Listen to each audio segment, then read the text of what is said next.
Qual a melhor definição de mar?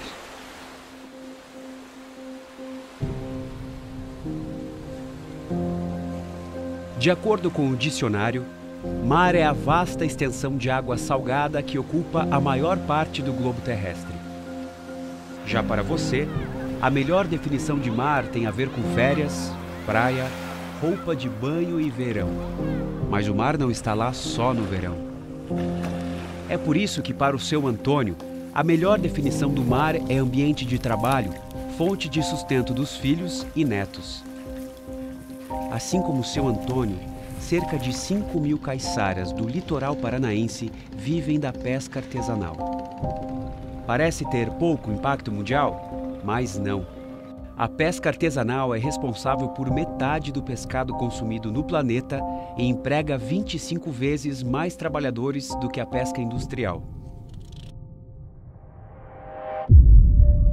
No entanto, de uns anos para cá, a pesca artesanal sofre com as consequências dos problemas ambientais: poluição, desmatamento, aquecimento global. São as chuvas intensas, com muito mais intensidade a cada dia. São as secas, mais períodos de estiagem mais prolongados. Tudo isso acaba acarretando perdas de vida, perda de qualidade de vida, ameaças, principalmente para aquelas populações mais vulneráveis, que têm menos condições financeiras, que moram em áreas de risco. Cerca de 10 milhões de toneladas de plástico vão parar no mar todos os anos. É como se, a cada minuto, a carga de um caminhão de lixo cheio de plástico fosse despejada no mar. Alguns estudos admitem que essa quantidade pode triplicar até 2025.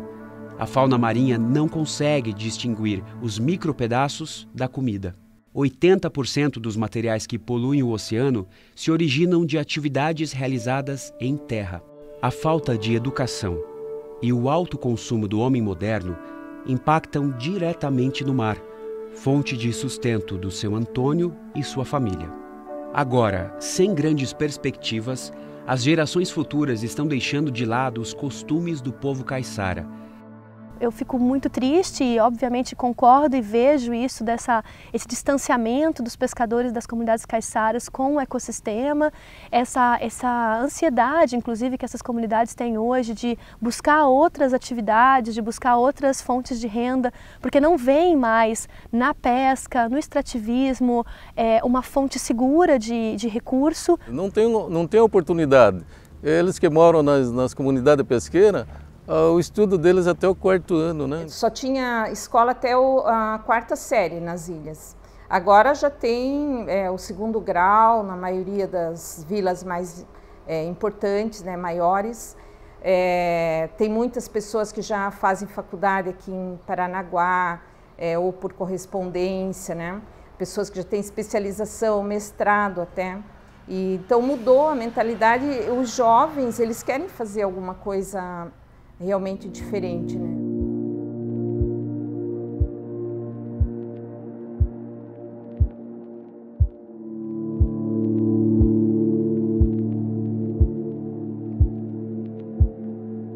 São mais de 5.700 pescadores distribuídos em 144 vilas em toda a região litorânea.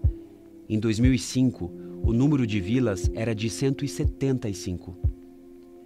Além disso, o número de pescadores ativos e registrados passou de 5.315 para 4.817. A renda média também caiu, de 2,5 para 1,1 salário mínimo por família, uma redução de 56%. É um povo que é bastante desvalorizado. Eu trabalhei com pesca há muitos anos, de São Paulo até o Rio Grande do Sul. E eles são muito desvalorizados no Brasil todo. E você valorizar essa cultura, porque metade do peixe que a gente come hoje, 50% vem da pesca artesanal, é desse povo que vive aqui. A nossa cidade, ela vive, a maior parte da sua economia vem da pesca, do porto, da pesca. Por exemplo, as outras cidades, Guaraqueçaba e tudo mais, existem os pescadores artesanais, comunidade caiçara, e é importante que essa cultura se mantenha, porque não dá para você manter uma história sem que seja preservada esse tipo de habilidade, né? Paranaguá, a gente olha ela somente como um porto, né? Todo mundo olha Paranaguá apenas como um lugar onde a soja vai embora. Sempre foi assim, eu sou paranaense, curitibano, e sempre olhava Paranaguá dessa forma, né? E tinha pouco a se ver na parte ambiental, né? Fala-se muito da pesca, mas pouco se valoriza também a pesca que existe aqui, pouco conhece. Além de econômico, o impacto é cultural. Os hábitos diários ligados à pesca, o modo tranquilo de vida, as manifestações como o fandango e a festa do divino também estão se apagando. Legal. É com você, velho. Aquela mesmo? Aquela mesmo?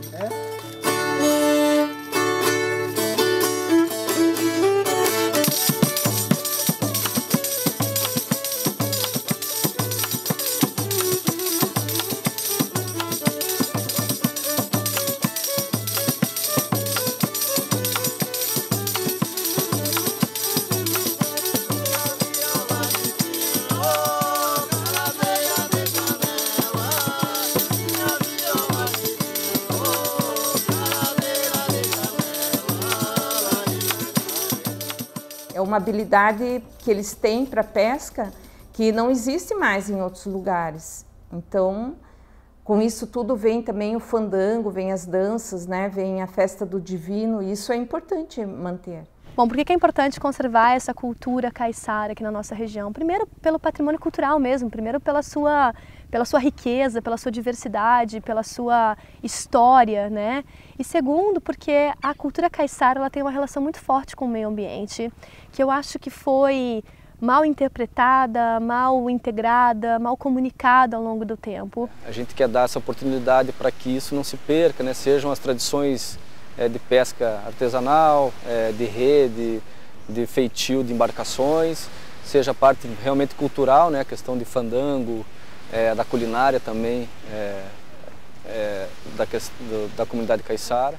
Se a gente consegue trazer essa cultura para a atualização do cenário que a gente tem hoje, de demanda de conservação, eu acho que a gente tem um ganho enorme, porque o caiçara ele tem uma dependência do ecossistema tão grande quanto qualquer outro organismo que está vivendo aqui, né? Ele vive aqui, ele depende dos recursos que estão aqui, ele depende da manutenção desse equilíbrio ambiental. Uma das soluções parece estar a 30 minutos de barco saindo de Paranaguá. A Ilha das Cobras.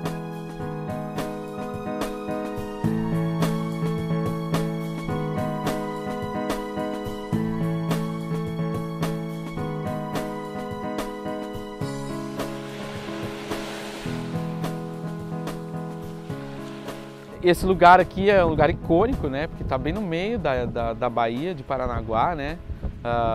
Todo mundo olha só de longe ela, não imagina nem o que tem aqui dentro, não sabe, né? Poucos podem dizer que conhecem a Ilha das Cobras. Isso porque, nos últimos anos, o local foi disponibilizado como casa litorânea oficial dos governadores do Paraná. Pessoas 70, 80, 90 anos que nasceram, vão morrer aqui e nunca puderam ter a oportunidade de pisar nesse lugar, que é uma ilha bastante paradisíaca, né? Todos os lados dela, a sua beleza cênica é importantíssima. A ilha é repleta de história. Teve febre amarela em Santos, daí os navios que vinham de lá, eles ficavam aportados ali e as pessoas não podiam desembarcar em Paranaguá até que fosse liberado, né? E também existiu um leprosário, existem dados em alguns livros, inclusive em relatórios do Dr. Leocádio Correia, que foi um médico muito conhecido aqui no litoral, né? No relatório dele, ele escreve sobre o leprosário que existia aqui. Muitos talvez que pisaram aqui, daqui não saíram, se saíram mortos, do conta a história, né?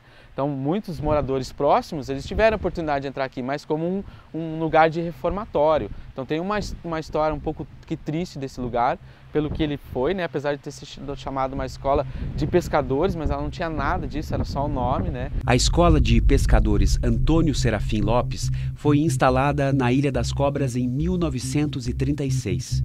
Segundo o Manuel Ribas, a ilha tinha como intento oferecer aos praieiros e reclusos de bom comportamento a oportunidade de aprenderem uma profissão rendosa e útil à sociedade. Manuel Ribas a chamava de Escola Correcional Ilha das Cobras. Já os caiçaras chamavam de Mansão do Diabo. Era um lugar, um reformatório, onde as pessoas mandavam aqui os adolescentes, infratores, então para serem corrigidos, e no fim isso ficou também como uma ilha meio que repudiando a população. E a população, já que tem essa história de não poder chegar perto, então desde o seu histórico de quando ela foi adquirida pela União, porque era de uma família antes. Com a chegada dos tempos modernos, se cria um reformatório para as crianças de Paranaguá. Então eu me lembro, eu era criança naquele tempo e cansei de meus familiares dizer, se você não se comportar, você vai perder as cobras. E isso era notório e todo mundo tinha medo. E a piazada se comportava. Dessa época, só sobraram as ruínas. Depois de servir como reformatório, prisão, refúgio de leprosos e casa de veraneio, agora o futuro da Ilha das Cobras parece ser completamente diferente. A governadora Cida Burghetti assinou um decreto criando o Parque Estadual Ilha das Cobras, que promete ser uma unidade de conservação ambiental, além de uma escola do mar. É importante destacar a atitude da governadora, que nunca utilizou aquele local em transformar numa unidade de conservação, num parque que tem esse objetivo de cuidar daquela natureza maravilhosa, inclusive o entorno, que é o mar. Daí, logo que a governadora assumiu, ela me perguntou, Ricardo, que destinação a gente poderia dar àquela ilha, né? Porque eu nunca usei, não quero usar, acho que não é para isso, né? E gostaria de alguma sugestão, já que lá tem muita natureza. Aí eu falei, governadora, eu conheço lá, já fui avaliar, entendo que ali poderia ser uma unidade de conservação, né? E ela falou assim, não, então estude isso e tal. Eu falei, então vamos criar um grupo de trabalho com vários técnicos e tal, várias áreas do governo, para fazer os estudos necessários. Aí, para minha surpresa, no mesmo dia ela mandou fazer o decreto e assinou, criando o grupo de trabalho. Ela foi muito rápido. O momento político que a gente passa no Brasil leva a gente a uma reflexão de como usar a estrutura pública também. E acho que é inadmissível que o cidadão pague os impostos para a manutenção de um espaço que, na verdade, é público, mas que o uso é restrito para uma pessoa que é o chefe de Estado. Eu ouvia muito falar da Ilha das Cobras como uma casa de veraneio de alguns governadores, e sempre, como eu pescava muito na região em volta, a gente nunca poderia chegar próximo, a gente só via de longe. Um descaso até, né? Porque uma pessoa usando uma ilha daquela ali que podia ser usada por muitas mais pessoas, né? Principalmente, como eu falei, algumas escolas para profissionalizar as pessoas daqui que vivem da área pesqueira, né? Os pescadores, as pescadoras, os filhos dos pescadores, e aquela ilha para uma pessoa só eu achava muito ruim, muito desagradável. Nunca fiquei satisfeito com isso. Foi utilizada como área de lazer de governantes. Agora nós vamos usar na educação ambiental para que a população possa utilizar este espaço. A Ilha das Cobras, ela conta já com uma história de utilização. Então é um terreno que possui uma infraestrutura interessante que pode vir a ser utilizada para o benefício da comunidade, da própria sociedade.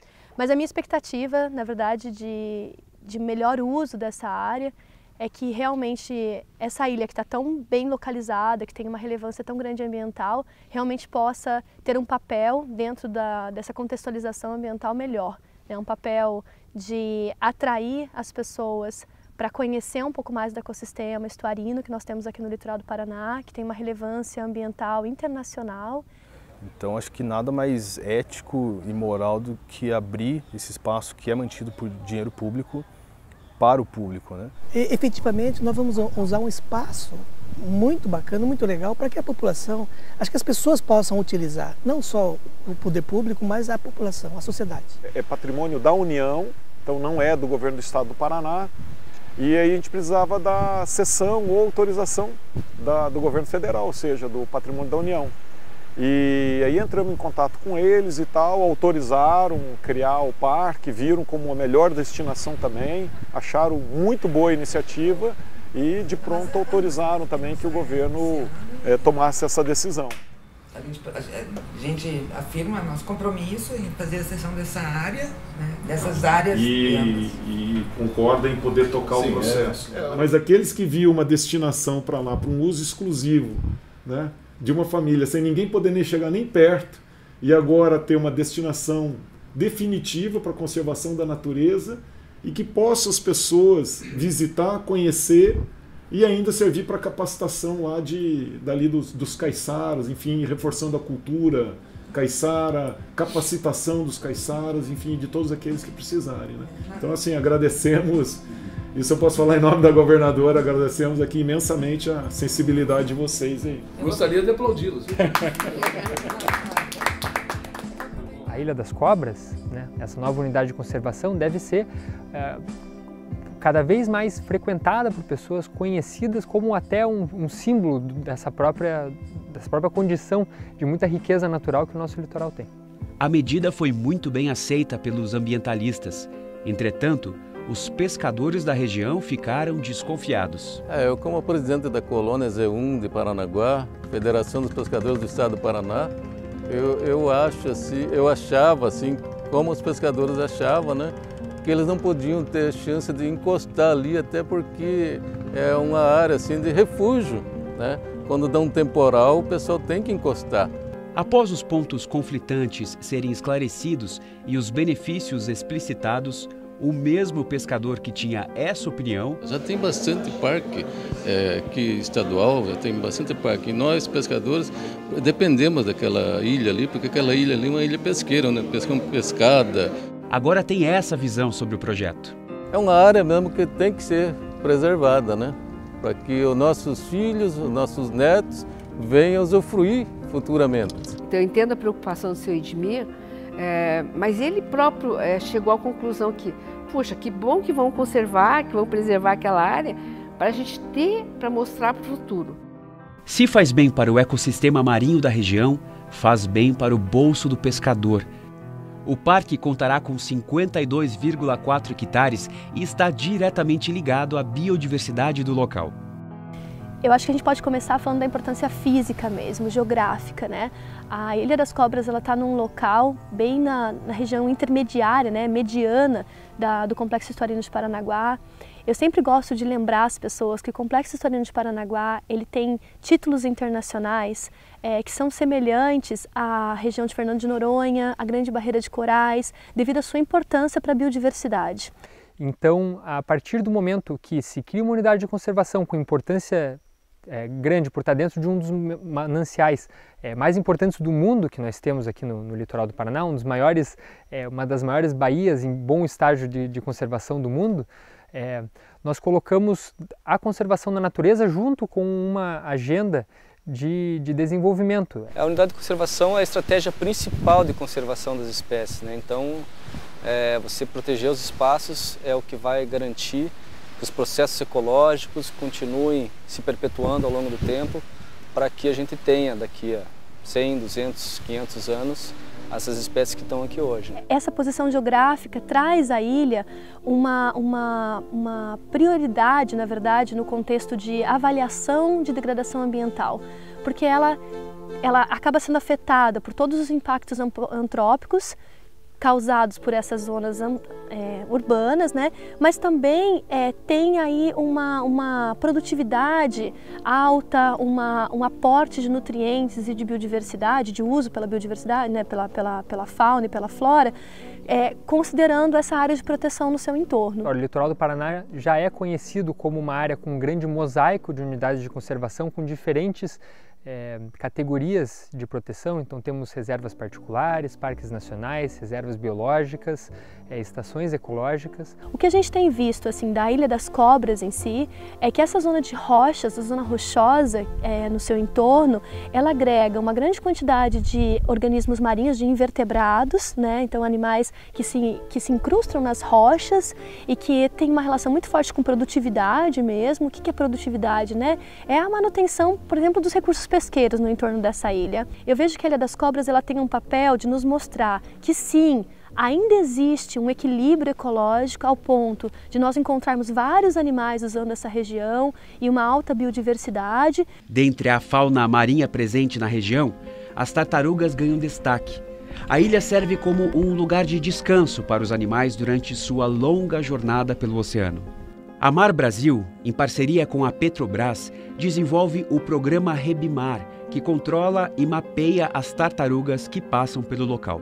A gente trabalha ali na ilha, né, no entorno dela, e pelo programa Rebimar, que é um principal projeto da Associação Mar Brasil, que é patrocinado pela Petrobras. E dentro desse programa, um dos trabalhos que a gente faz é com tartarugas marinhas. Em 2014 a gente decidiu fazer uma primeira captura intencional de tartaruga aqui. Essa metodologia ela é bastante robusta, já desenvolvida em vários outros lugares do mundo e até mesmo aqui no Brasil, pelo projeto Tamar, na região nordeste do Brasil. Então a gente faz a captura usando uma rede específica para que o animal não tenha nenhum tipo de sofrimento quando ele cai na rede. É bastante rápido o procedimento de captura do animal, a gente leva esse animal para o barco, faz uma avaliação da saúde deles. A maior parte delas vem da Ilha de Ascensão, que é uma ilha inglesa. Então elas atravessam o Atlântico todo para chegarem aqui para se desenvolver. Essas tartarugas verdes, elas chegam no Paraná com em torno de 2 a 3 anos e podem passar semanas ou anos aqui, se desenvolvendo, crescendo, comendo, e a Ilha das Cobras tem se demonstrado uma área muito importante para essa alimentação e para o desenvolvimento das tartarugas verdes juvenis. Além de conservar o ecossistema local, o projeto pretende conscientizar as pessoas sobre o uso sustentável dos recursos naturais.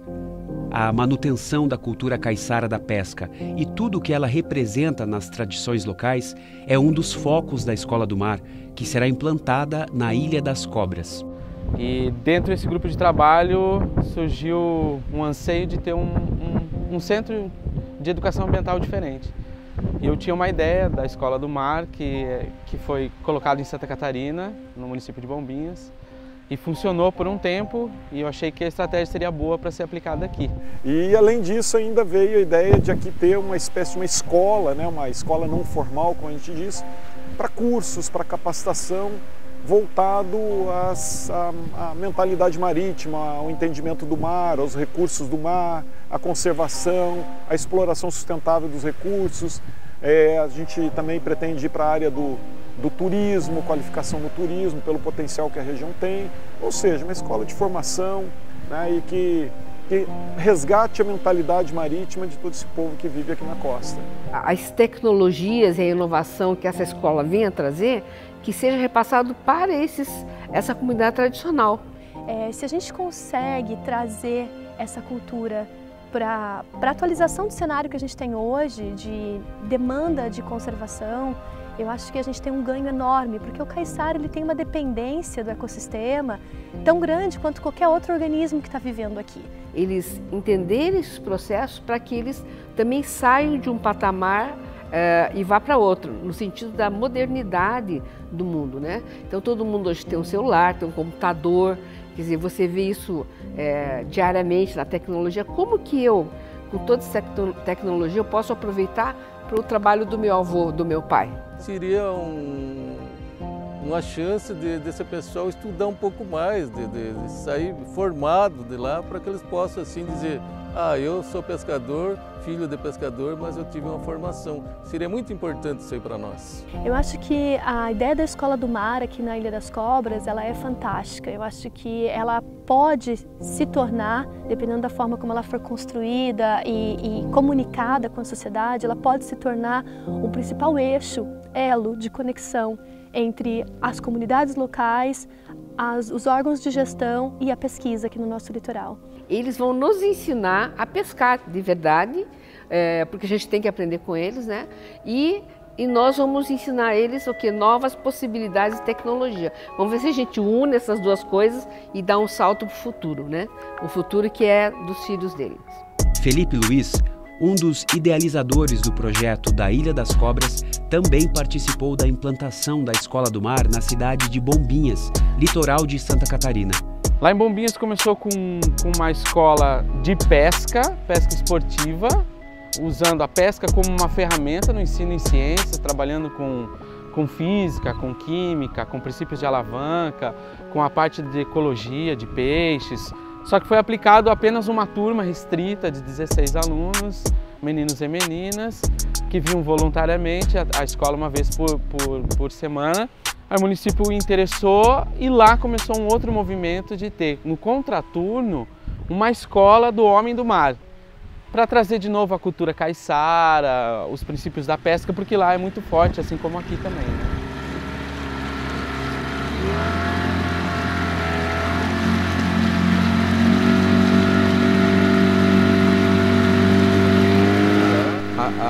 Aqui a ideia é valorizar a cultura açoriana, né? E esse homem do mar. E a mesma coisa vai acontecer em Paranaguá, né? A cultura caiçara, que é muito forte lá no Paraná, o pescador artesanal, que lá também a gente tem uma grande população de pescadores artesanais. Então, os moldes de como essa escola está funcionando aqui já, esse programa de Escola do Mar, é o mesmo que a gente espera lá para o Paraná, para a Ilha das Cobras, né? Parque Estadual Ilha das Cobras, e para a Escola do Mar. O programa Escola do Mar, ele nasceu de um olhar sensível do Poder Executivo Municipal para com as causas da educação. Também procurando, traduzindo isso em confiança, motivação e desenvolvendo o potencial criativo das suas equipes. Os jovens aprendem sobre mar, pesca, cultivo, artesanato e uma série de atividades relacionadas à cultura da pesca. Nossa abordagem junto com os alunos seria para orientar eles em relação ao turismo como uma atividade econômica e mostrar todas as possibilidades que eles têm com o empreendedorismo. Não deixar a cultura morrer de certos lugares, porque tantos lugares no mundo se perderam ao longo do tempo as culturas e eram culturas importantes, eram bonitas, e a cultura num lugar não deve ser perdida, é uma coisa que deve ser perpetuada ao longo dos tempos. A gente tem que aprender e passar para os nossos filhos. E quero que essas pessoas que estão junto comigo, esses jovens, que um dia venham também ter esse pensar de ajudar mais o meio ambiente, o mar, e levar de geração em geração esses saberes. Por mais que eu não seja pescadora, talvez, quando eu crescer, mas é importante que eu fale para o meu filho, ou talvez ensine ele a fazer uma rede, ou que ele saiba que ele veio de uma linhagem de pescadores, entendeu? Com a Escola do Mar a gente pode levar essa tradição aí da pescaria, do balaio para frente, que nem os pescadores fizeram agora, que estão fazendo com a gente aqui. Mas eu gosto mais na prática do mar aqui, de vir, alimentar os peixes, mexer com marisco, porque, que falei no começo, apaixonado pelo mar, sabe? Ligado ao mar, qualquer coisa, moluscos e os seres vivos do mar me apaixona já. A sala de aula deles é esse aporte aqui que tem ao fundo. Eu vejo muito filho de pescador que não sabe metade das coisas do que a gente está aprendendo aqui agora. Desde o fazer de uma rede com um pescador, o mestre pescador ele vem ensinar a rede, como funciona a trama em si. Vem um mestre também num outro determinado momento ensinar a fazer os cestos, os balaios, aonde eles guardam os pescados. Eles também têm essa noção de atelierismo. Nós queremos encorajá-los e inspirá-los e dar exemplo para eles, para que daqui saiam engenheiros aquícolas, oceanógrafos, geógrafos, biólogos. Nós queremos inspirá-los a seguir esse caminho que cerca o mar. A gente tem muitas crianças aqui que jamais imaginaram o que seria entrar numa embarcação, por exemplo, ir em alto mar, sabe? E isso é uma coisa tão viva na vida delas e ao mesmo tempo tão longe. Trazer isso para dentro da unidade escolar como eu te digo, traz uma nova perspectiva de vida para elas, né? qual a melhor definição de mar? Depende da ótica e do futuro. Para que essa vasta extensão de água salgada continue sustentando a família do seu Antônio e alegrando o seu verão, medidas precisam ser tomadas pelo governo, por quem vive do mar e por quem se diverte nele. Para que o mar continue sendo o mar que você conhece, é essencial o uso de uma palavra-chave: consciência. Nós, pescadores, nós temos que nos conscientizar que nós não temos o direito de acabar com isso. Isso não pertence a nós, pertence ao futuro.